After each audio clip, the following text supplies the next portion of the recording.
special thank you to Lillian for getting me here on time. Thank you. I normally don't enjoy really reading my own stuff that much.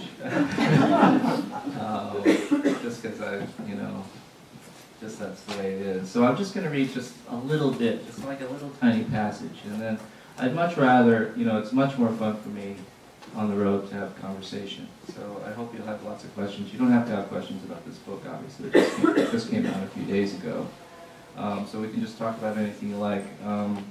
The only thing I'll say about the book is that the book was sort of a surprise to write. I didn't plan on writing this book. I planned to write a book about contemporary China, factory workers there, in the Pearl River Delta, little factory towns outside of Shenzhen.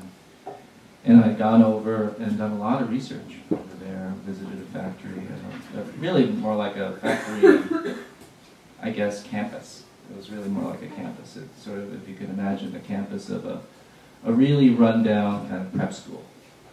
Just kind of, without any kind of nod to beauty, ornamentation. It was just all function, and things were only fixed if they were broken, not if they were just kind of crumbling. But it wasn't an awful, awful place. It wasn't like that. It wasn't Dickensian. It wasn't a place where you would just immediately run from. But it was a place that was a little bit just, I don't know, slightly oppressive in the idea that it was,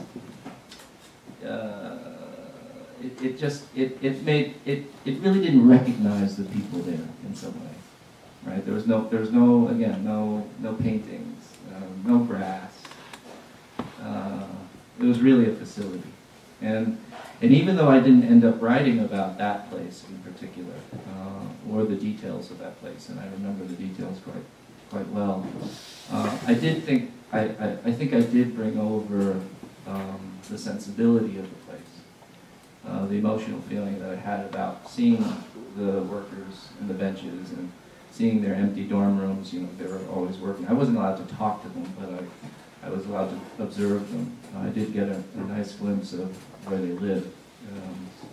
And so what I was able to bring over to this book, which imagines a different kind of work facility in a very different future in the United States, I was able to bring a lot of that stuff over, which is always kind of funny because people always ask about research, particularly my last novel, which is historically based, and how important for critical research is and what kind of research is important. And for me, it's not just, of course, you do all the reading, you do all the web surfing, you do all the library work, and then you actually go there to wherever you need to go. But it's the, it's never the facts that end up, at least for me, having traction. It's always that feeling that you get, and all the facts help you understand, the particulars, and it gives you confidence that maybe someday you can sit down in a very different place and write about it. But without the feeling that you get from that, actually being there and in situ and having this kind of feeling for it, even if you don't talk to anybody, if you just watch them for a long period, that's the stuff that informed both this book, both the facility in this book, but also, of course, the consciousness of the book. This book is, I don't know what you know about this book, but people are saying it's a dystopian fiction. Blah, blah, blah. Really, for me, it's two books, or maybe three. Partly it's a tale about this girl named Fan, who is a facilities worker. She works in a fish tank. She's a fish diver, a tank diver, and she decides to leave this place. And it is a story about her journey and quest for her boyfriend who has disappeared. So it is a sort of road tale. But that's only part of the story for me. I mean, I suppose if I really just wanted to write dystopian fiction, I would have just followed her story and told her story blow by blow by blow as she goes off and has her exploits in this ruined, strange world. But, you know, that just didn't satisfy me as a story. It's just not the story that I wanted to only write. And the story that I really wanted to write, you know, not to the exclusion of Fanny's story, but equally was a story about community, about this place, about the kind of people who were there, about their anxieties, and the kinds of things that were unsettling to them, given their tight community, given the kind of limits that they found in their daily lives. So I just wanted to say that a little bit. What I thought I'd read was just a little bit about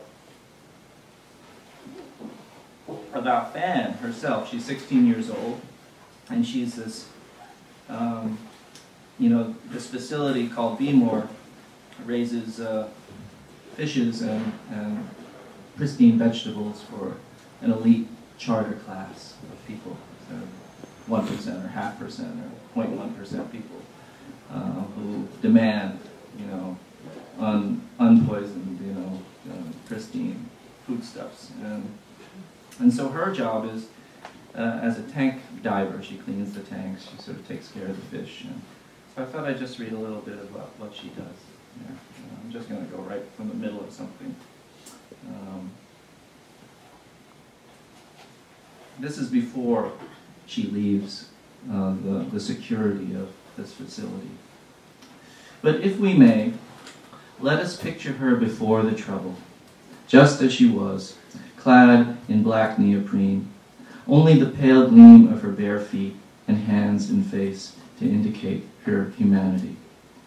Once she pulled on gloves and flippers and her eye mask, she looked like a creature of prey, a sleek dark seabird knifing into the waters.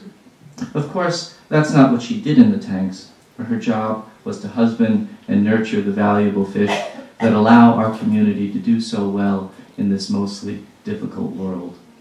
She was one of the best in her function as a diver, easily able to hold her breath for 2 minutes or more while she scrubbed and vacuumed and replaced tubing and filters and patched whatever tears had formed in the linings, a half-weight vest to hold her beneath the surface.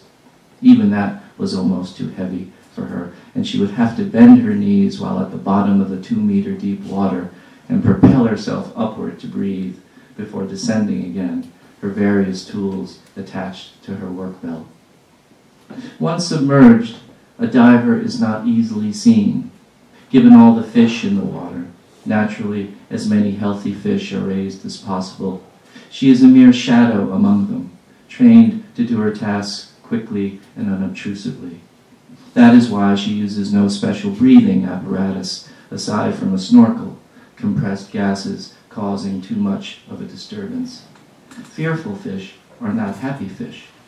The diver is not one of them, but is part of the waterscape from the time they are hatchlings, and they see her customary form and the repeated cadence of her movements and the gentle motor of her flippered feet that must come to them like a motherly lullaby, a dream song of refuge, right up to the moment of harvest. The diver is there at harvest, of course, and sees to it that the very last of them finds its way into the chute. And it is only then, for the span of a few hours while the tank is being cleaned and filtered, before the next generation of hatchlings is released, that the water is clear of activity, that the diver is alone. How somber a period that must be. The constant light from the grow bulbs filtering through the canopy of vegetables and herbs and ornamental flowers suspended above the tanks throws blue-green glints about the facility walls, this cool Amazonian hue that suggests a fecundity primordial and unceasing. The diver inspects each aquarium, which is roughly the dimension of a badminton court, and by the end she is exhausted not by the work or holding her breath, but instead from the strange exertion of pushing against the emptiness.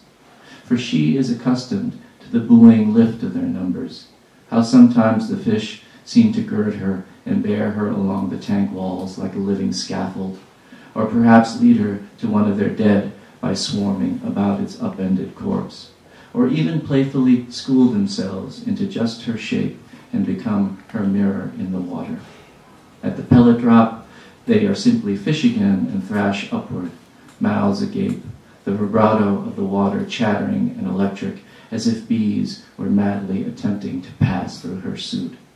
And wouldn't it be the truth enough to speak of those bristling hundreds as not only being cared for by the diver, but as serving to shepherd her too through the march of days?